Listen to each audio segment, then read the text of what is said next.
Itu keren, kehidupan dalam rencana Tuhan.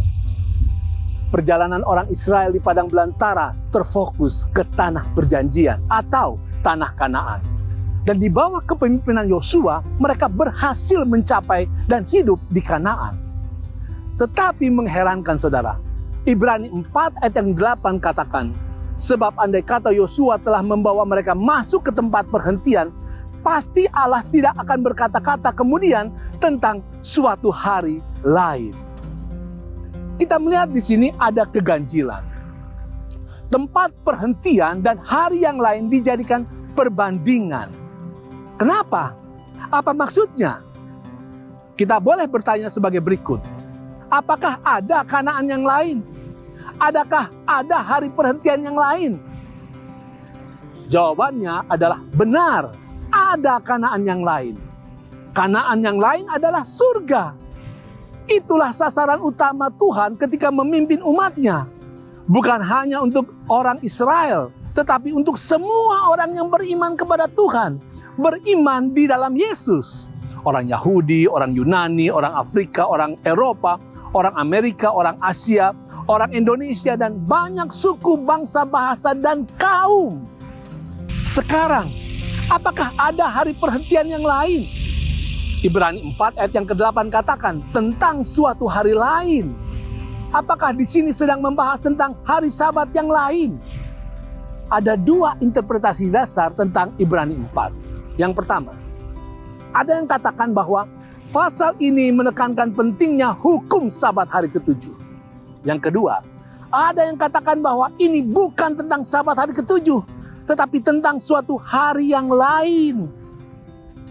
Saudara, ayat ini sesungguhnya sedang menggunakan istilah Sabat sebagai contoh tentang suatu istirahat yang berbeda dari istirahat penciptaan. Apakah itu? Itu adalah istirahat Tuhan dan umatnya ketika penebusan tercapai. Itulah surga. Dalam hal ini juga pencapaian Yosua dan Israel ketika mereka meraih tanah Kanaan itu hanyalah sebagian dari pengalaman istirahat penebusan. Masih ada pengalaman penebusan yang lebih besar dan lebih lengkap, yaitu ketika umat Tuhan mencapai sorga. Dalam hal ini, istirahat yang tersedia pada Sabat mingguan bagi umat Allah sekarang ini sedang menggemakan dua hal yang indah. Pertama, umat Tuhan yang menyucikan Sabat merasakan secercah nikmatnya istirahat bersama Allah pada penciptaan atau pada Sabat pertama dalam sejarah bumi. Yang kedua, umat yang menyucikan Sabat adalah umat Tuhan yang merasakan secercah nikmatnya istirahat kekal yang Tuhan sediakan ketika kita tiba di Kanaan surgawi.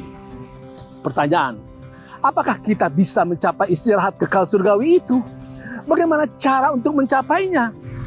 Sebagaimana penciptaan dunia terwujud oleh Tuhan, begitu juga penebusan dunia terwujud oleh Tuhan. Maka Tuhan juga sajalah yang mewujudkan kerinduan setiap orang untuk mencapai istirahat kekal surgawi. Saudara, yang harus kita lakukan sekarang adalah terus beriman sekarang setiap hari kepada Tuhan. Yang harus kita lakukan sekarang adalah terus berjalan berhubungan dengan Yesus sekarang dan setiap hari. Dengan itu, setiap hari kita setia dan taat kepada Tuhan, maka kita sedang memastikan nikmatnya istirahat kekal di Kanaan surgawi di dunia yang baru. Itu keren.